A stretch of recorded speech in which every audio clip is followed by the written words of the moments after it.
স্বামী বিবেকানন্দের ভাষণকে 1893 সালের যে ভাষণ তাকে তিনি মিসকোট করেছেন।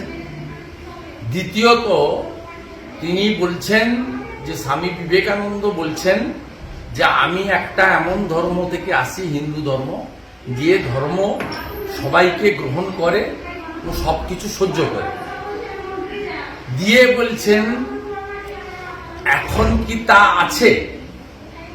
তার মানে উনি পার্টিকুলার বিজেপি বা সনাতন সংগঠন বা বিরোধী দলনেতা বা বিজেপির এমএলএদেরকে অ্যাটাক করেননি।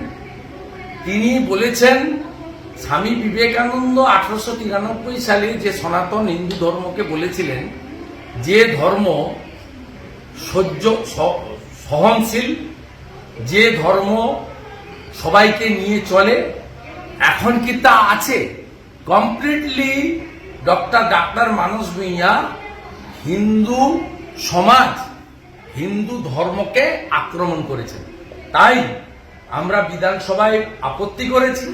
আমি স্পিকারকে বলেছি যে আপনি নিজে একজন হিন্দু, আপনি এই লাইন বাদ দিন, এক্সপান্স করুন।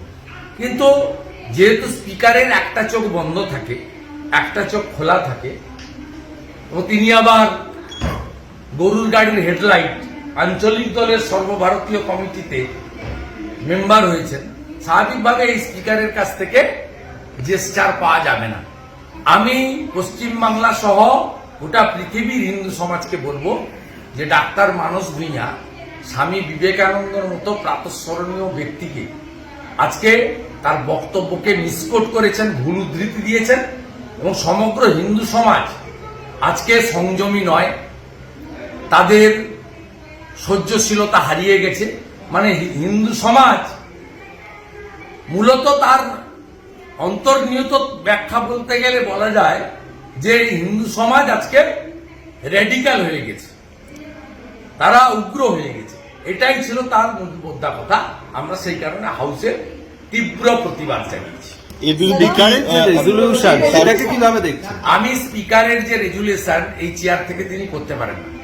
আমি ভারতবর্ষের পার্লামেন্টের স্পিকার সম্মানীয় ওম বিড়লা এবং রাজ্যসভার যিনি chairman, vice president of India মাননীয় জগদীপ ধনখড়কে স্পিকারের রেজুলেশনটা লিখে পাঠাবো টু এক্সপোজ আওয়ার স্পিকার।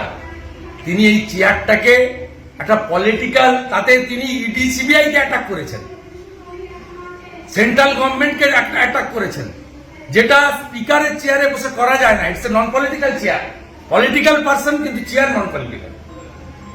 আপনারা রেজুলেশনের কপি পেয়েছেন, যদি পড়েন দেখবেন it's a completely political handbill. এটা স্পিকারের চেয়ার থেকে করা যায় না, যদিও তিনি পলিটিক্যাল, কিন্তু করতে পারেন না। এটা তিনি আজকে করে সংবিধান দিবসের গরিমাটাকে নষ্ট করেছেন। আর যেহেতু এস রায়ের নামে ছাপা হয়েছে বলে তিনি বলেছেন, এস রায়ের নাম ছাপার অনুমতি এস রায় কি করে দিয়েছে আমি জানি না। এস রায় বিধানসভার প্রধান সচিব, কামিং ফ্রম জুডিশিয়ারি, তাকে অ্যাপয়েন্ট করেন কলকাতা হাইকোর্টের প্রধান বিচারপতির কলেজিয়াম। আমি মাননীয় প্রধান বিচারপতি সহ কলেজিয়ামকেও লিখব যে এস রায়ের নামে এই ধরনের পলিটিক্যাল রেজুলেশন হাউসে সাবমিট করা যায় কিনা।